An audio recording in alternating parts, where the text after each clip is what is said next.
guys, we're going to talk about folders. This video is being inspired by my mother-in-law, who up to this point has always figured that files are stored as part of the program. So Word files are stored in Word and Excel files are stored in Excel, and that's not the case. Excel and Word and all those types of things are programs. They allow us to interact with the files.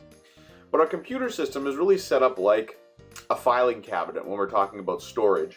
So we have different folders, different areas of our computer where I can actually store things, and I want to be as organized as possible with this.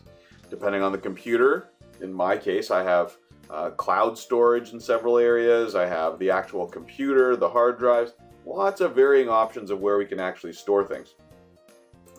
So I want to talk for a minute about actually creating folders. And if I go to a folder on my computer and I actually want to make another folder, let's say I'm in my documents folder, but I want to be a little bit more organized. I want to create one called Word documents and one called Excel spreadsheets and so on and so forth. There's a couple ways to do it.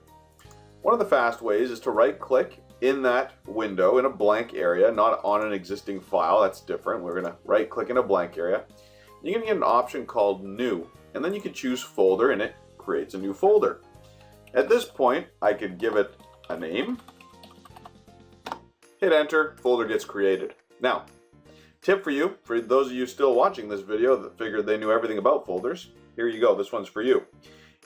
As of Windows 7, we have a keyboard shortcut for creating folders. It is Control-Shift-N. Quickly creates a new folder, you can give it a name,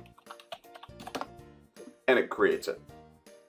Now, as far as storing files into a particular folder, once the folder is being created, well, that's just up to you as far as saving. So let's say I have here the monthly college budget for the new little child on the way. I'm just, thinking ahead.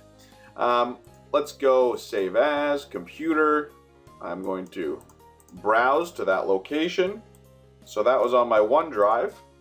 In my documents, there's Excel spreadsheets. I'm going to call it monthly call budget, save.